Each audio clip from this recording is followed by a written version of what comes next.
Hello everyone, here we are starting the second part of our theories of planning. ठीक है, first में हम लोग ने देखा है गार्डन थेरी, उसके बाद में सेंटर प्लेस थेरी और प्राइमेट सिटी. ठीक है, हम लोग इसमें कवर अप करेंगे रिमेनिंग थेरीज. चलो हम लोग स्टार्ट करते हैं. सबसे पहले हम लोग थोड़ा इंट्रोडक्शन ले लेते हैं कि सर पैट्रिक गैडस कौन थे. ओके, तो अगर आपको पूछा है कि who is the father of town planning, तो आपको ये चीज़ ऐड करनी पड़ेगी, सर पैट्रिक गैडस. और पैट मतलब आप पिताश्री का नाम बोलते हो ना, तो पैट पिताश्री जो स्पेलिंग सेम सेम आ रहा है, तो आपको ये याद रखने में ईजी रहेगा. तो इन्होंने क्या किया, इन्होंने मेन थिंग है कि इन्होंने कॉन्सेप्ट ऑफ रीजन इंट्रोड्यूस किया. ओके, तो इन्होंने mainly concept of reason introduce किया. और दूसरा चीज़ इन्होंने किया, इन्होंने तक एक टर्म कॉइन की, उसका नाम है con urbanization, conurbation. Okay, अब इसका कॉन अर्बेशन मीनिंग क्या होता है, merging of several town with the central part of the city. Okay, इसका मीनिंग होता है merging of several towns with the central part of the city. Okay, और you can say that it is an external urban area. मतलब आप suppose example के लिए मुंबई को count कर लो, डहाणू, वसई, विरार, ये लोग सब आउटस्कर्ट में है ना. ठीक है, तो ऐसे आप बोल सकते हो कि merging of several town with the central part of the city. तो ये दो इसने टर्म दिया है, first is region and second one is conurbation. Okay, इनको फादर ऑफ टाउन प्लानिंग बोलते हैं. ठीक है, अब इनके जो कॉन्सेप्ट है अबाउट गैडियन ट्रायो कॉन्सेप्ट, हम लोग उसके ऊपर देखेंगे. तो एग्जाम में क्या आपको की पॉइंट्स पे ध्यान देना है, क्योंकि आपका ऑब्जेक्टिव काटना है, आपका एग्जाम थियोरेटिकल नहीं है. तो डायग्नोस्टिक थ्योरी मतलब इन्होंने क्या किया, इन्होंने एक कॉन्सेप्ट दिया, he insisted upon the mixing of physical planning with social and economic planning.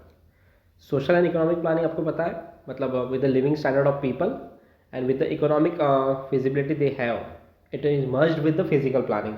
physical planning मतलब जो हम नॉर्मली एक रूटीन वाइज करते हैं कि ये यहाँ रहेगा, वो वहाँ रहेगा, ये जोनल प्लानिंग मतलब ये रेजिडेंशियल हो गया, ये कमर्शियल हो गया, ये इंडस्ट्रियल हो गया, इस टाइप से.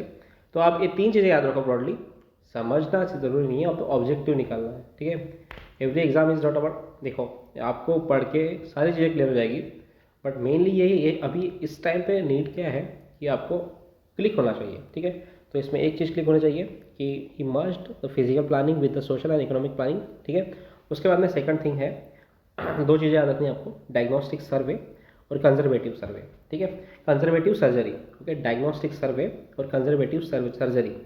ठीक है, ये दो चीज़ें समझ में आ गई. कंजर्वेटिव सर्जरी का क्या क्या मीनिंग होता है, कंजर्वेटिव सर्जरी का मीनिंग होता है रिमूविंग और rearranging the problematic decade area of the town. Okay, मतलब अगर कोई टाउन के अंदर एक स्लम वाला पोर्शन है, वो टाउन को डिग्रेड कर रहा है, तो उसको कन्वर्ट करके आप AWS या LIG हाउसिंग में कन्वर्ट करो. ठीक है, इसका मीनिंग होता है कंजर्वेटिव थ्योरी. आपको मेनली याद रखना है इसको कि दो चीज़ों में बोला हूँ आपको, डायग्नोस्टिक सर्वे और सेकंड है कंजर्वेटिव सर्जरी.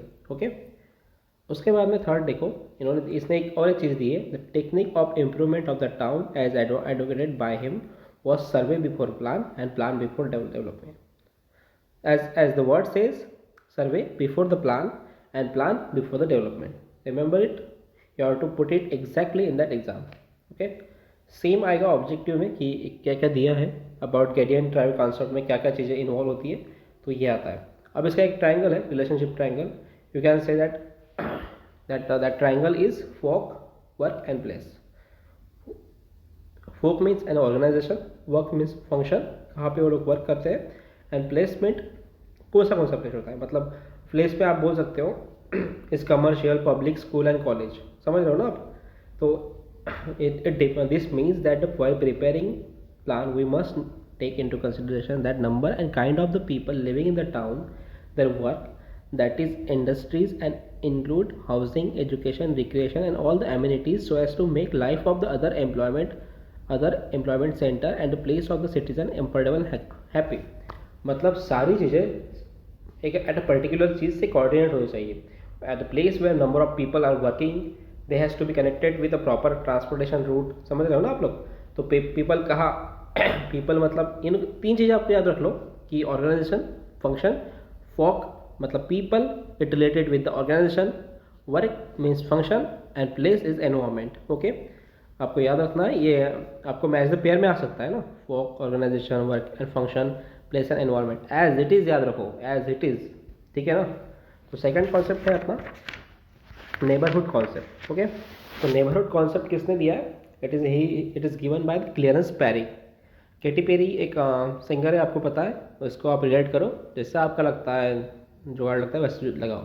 सिर्फ याद रहना चाहिए नेबरहुड कॉन्सेप्ट क्लियरेंस पेरी ने दिया है। ओके, एक मेनली ब्रॉड कॉन्सेप्ट इसका यही है कि सारी एम्यूनिटीज़ है ना, वो मैक्सिमम 0.25 माइल के एरिया में और 1/4 माइल के अंदर होनी चाहिए।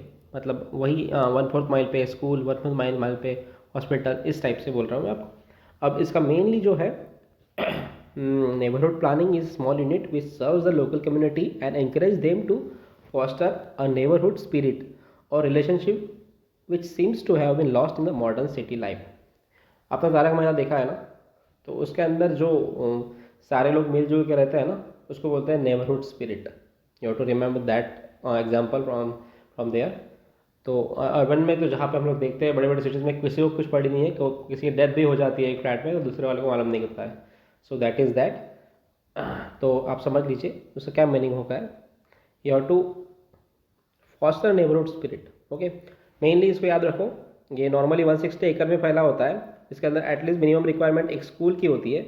All side should be Fairlie equal distance and minimum distance is 1/4 mile and 10% आप लोग स्पेस छोड़ते हैं इसके अंदर ओपन एंड रिक्रिएशनल स्पेस के लिए। ओके, तो ऐसा आपको इसको याद रखो ब्रॉडली फ्रॉम दिस। मतलब आज के ज़माने में ये कॉन्सेप्ट वर्क नहीं करेगा, फिर भी आप याद रखो कि आपको समझ में आना चाहिए चीज़ें, ठीक है। उसके बाद में आता है एक चीज़ अपना, उसके बाद में अपना एक चीज़ आता है concentric zone model. Okay, concentric zone model. अब कॉन्सेंट्रिक जोन मॉडल दिया है अर्नेस्ट बर्गरेस ने, और आप बर्गर को रखो, burger is in rings of the concentric rings. That's why आप याद कर सकते हो कि बर्गरेस वाला मॉडल दिया है, कॉन्सेंट्रिक जोन वाला जो मॉडल है वो बर्गरेस ने दिया है। अब इन्होंने क्या किया है इन्होंने किया है कि Burgess classified city into 5 broad zones. Broad zones में क्या क्या आएंगे? CBD, first is CBD central business district, second one is the zone of transition, third one is the zone of factories and working man's home, fourth one is residential zone and fifth one is outer commuter zone. Okay, अब हम लोग समझते हैं central CBD क्या है। The focus for urban activity and Confluence of the cities transportation infrastructure. Okay, इसका mainly focus किस पे है? अर्बन एक्टिविटी पे एंड मर्जिंग, कॉन्फ्लुएंस मतलब मर्जिंग होता है, merging of the cities transportation infrastructure. मतलब अर्बन एक्टिविटी से सिटी का जो इंफ्रास्ट्रक्चर है, ट्रांसपोर्ट इंफ्रास्ट्रक्चर, उसको ज्वाइन करना है इसको, ताकि सारी चीज़ें स्मूथली वर्कआउट करें। ओके, उसके बाद में देखो जोन ऑफ ट्रांजिशन, इसमें कौन रहता है? इसमें नॉर्मली होती है मैन्युफैक्चरिंग डिस्ट्रिक्ट। सब लोग जो मैन्युफैक्चरिंग करते हैं, जैसे इंडस्ट्री छोटी लेवल की होती है ना, वो होता है। Okay, with some residential dwelling, मतलब वही कुछ इंडस्ट्रीज़ के बारे में बाजू में कुछ लोग रह लेते हैं, उस टाइप से है, ठीक है। उसके बाद में zone of factories and working man homes. Okay, इसमें क्या है? predominantly working class population living in older houses and areas that were generally lacking in amenities characterized in this zone। मतलब कि जो लेबर होते हैं ना, वो वहीं पे काम करते हैं, वहीं पे सोते हैं, तो एक उनका एक कॉलोनी बन जाता है, लेबर कॉलोनी बन जाता है। तो इसमें क्या एम्यूनिटीज़ की सुविधा तो होती नहीं है, बहुत कम, मतलब एकदम नई जैसी होती है, ठीक है। तो living standard of living is low होता है इसमें, तो इसको बोलते हैं zone of factories and working man's home. उसके बाद में रेसिडेंशियल जोन, इसमें क्या मिडिल क्लास के लोग होते हैं। This band comprises newer and more spacious housing for the middle class. Okay, last one is outer commuter zone. उसमें क्या होता है? This land using was dominated by better quality housing. मतलब इसमें थोड़े ठीक ठाक घर होते हैं, अच्छे अपर मिडिल क्लास रहता है इसके अंदर, प्रॉपर स्पेस, प्रॉपर सारी चीज़ें, so they can afford car to drive in the CBD area. Okay, उसके बाद में इसको थोड़ा सा इनमें चार्ट वाइज दिया है। तो CBD वाला हो गया फर्स्ट वाला। उसके बाद में आप देखोगे तो ट्रांजिशन जोन है, उसमें क्या है? Recent emerging groups, recent immigrant group, deteriorated housing. उसके बाद में factories, abandoned building. Third is working class, उसमें है सिंगल फैमिली टेनमेंट। उसके बाद में fourth is residential zone, single family houses, yards and garage, and last is commuter zone, that is suburb. Okay, around 1 concentric ring the city is developed। Okay, आप समझ लीजिए इसको, CBD, transition zone, working class zone, मतलब कि ऐसे आ सकता है इसको कि कौन सा जोन किसके बाद आता है। तो सबसे पहले सेंट्रल CBD होता है, उसके बाद में ट्रांजिशन होता है, उसके बाद में वर्किंग क्लास, उसके बाद में LIG रेसिडेंशियल, उसके बाद में कम्यूटर।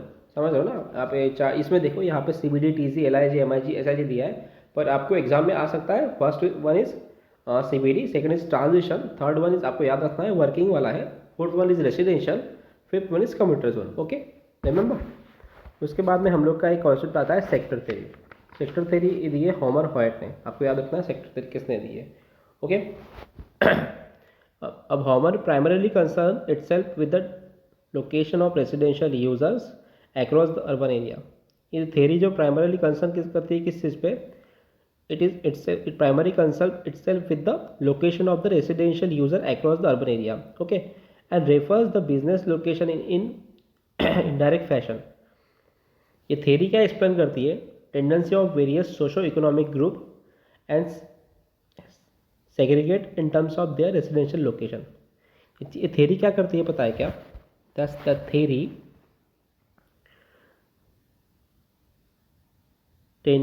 एक्सप्लेन करती है थ्योरी को। दिस थ्योरी मेनली इसको क्या करती है? एक सेग्रीगेट करती है एक रेसिडेंशियल लोकेशन को with respect to social and economic groups. Social economic मतलब अब आप देखो, एक इंडस्ट्रियल हो गया, एक ये हो गया रेसिडेंशियल हो गया, एक कमर्शियल हो गया, उस टाइप में सेग्रीगेट करते हैं। आप पढ़ोगे तो आपको समझ में आएगा। होयट model concern itself primarily with the location of residential user across the urban areas. Location of residential user across the urban area, it refers business location only in indirect fashion. The model seeks to explain tendency of various socio-economic groups to segregate in terms of their residential location decision. मतलब various socio economic groups के ऊपर ये term ये segregate करते हैं एक दूसरे को, ठीक है। एंड इसका इंपॉर्टेंस क्या है? ये कंसिडर करता है direction as well as distance in spatial distribution. Spatial distribution मतलब किस तरह फैलाव हुआ है इस चीज़ का। तो कैसे हुआ है? एक डायरेक्शन में जब ये फैलाव हुआ है तो इन्होंने डायरेक्शन को भी कंसिडर किया है और डिस्टेंस को भी कंसिडर किया है। डायरेक्शन मतलब जिस डायरेक्शन में गया है वो, और डिस्टेंस मतलब क्या है कि इतना ही डिस्टेंस जाना चाहिए ताकि वो चीज़ अफोर्डेबल रहे। मतलब समझ रहे हो ना आप?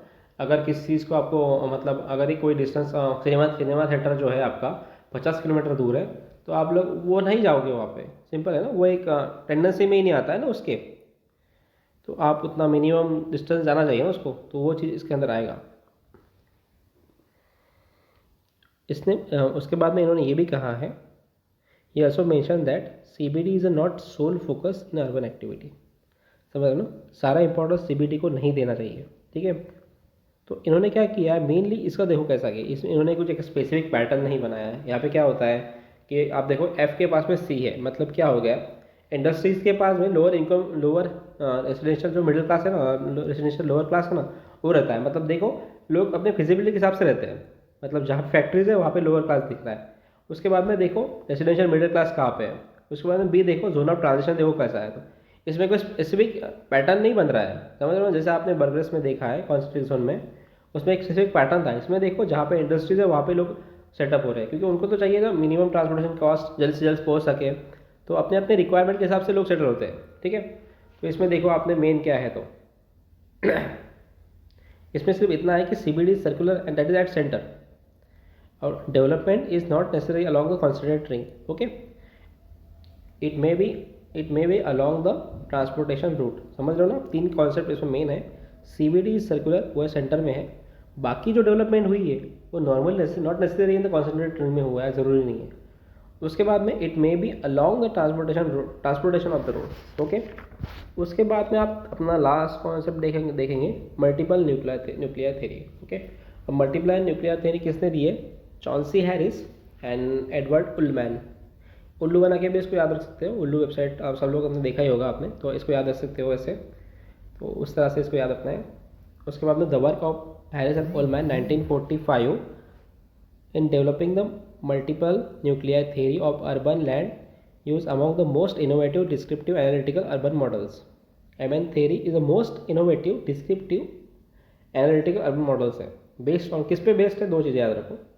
Large cities have spatial structure and it is predominantly cellular। समझ रहे हो ना आप? इन्होंने दिया the model is based on the premise that the large cities have a spatial structure that is predominantly cellular. ठीक है। The novelty in multiple nuclear theory lies in the acknowledgement of the several factors that strongly influence the spatial distribution of urban activity. Factor such as mainly किस पे based है ये, historical influences and spatial accessibility. The theory also innovative in its recognition of the city as a polycentric. Main highlight याद रखो, the theory is also innovative in its recognition of the city as polycentric. Okay इन्होंने क्या किया, इन्होंने ये बोला है कि सीबीडी भी कुछ सर्कुलर नहीं होता है, ठीक है ना, वो according to its requirement grow करता है। आपने देखो, आप देखो इस डायग्राम में देखो, इसमें सीबीडी जो है ना, सेंट्रल बिजनेस सेंटर सीबीडी, देखो बीवाई, हाँ पोर्शन जी में, वो नॉट नेसेसरी सर्कुलर नहीं रहेगा इसके अंदर, वो अपने रिक्वायरमेंट के हिसाब से ग्रो करेगा। मतलब आपने देखा था लास्ट इसमें जो था ना सेक्टर वाइड मॉडल में, उसमें सर्कुलर सीबीडी तो सेंट्रल था, सर्कुलर था, इसमें वो भी नहीं है। और अपने अपने हिसाब से फैक्ट्रीज के हिसाब से लोगों ने सेटअप किया है अपना, ठीक है। People stay where the daily wages require easily and regularly. Mainly समझ में आ गया आपको इसमें से की पॉइंट्स क्या होते हैं याद रखने हैं। की पॉइंट्स हिसाब से ऑब्जेक्टिव कैसे बन सकते हैं आपको याद रखना है, क्योंकि आपको सारी चीज़ें यहाँ पे याद नहीं रहनी है, आपने ऑलरेडी की तरह पढ़ चुके हो आप लोग। तो ऐसे ही पढ़ो अभी कि मेनली जो भी याद करोगे वो छप जाए दिमाग में, और ऑब्जेक्टिव काट दे, ऑब्जेक्टिव में से ऑप्शन काट दे, ठीक है ना। ऑप्शन काट दे, दो आपके रॉन्ग भी हो जाए, मतलब दो आपके निकल जाएंगे, दो में से आपको मारते आना चाहिए, इतना तो भी एटलीस्ट कर कीजिए। ओके।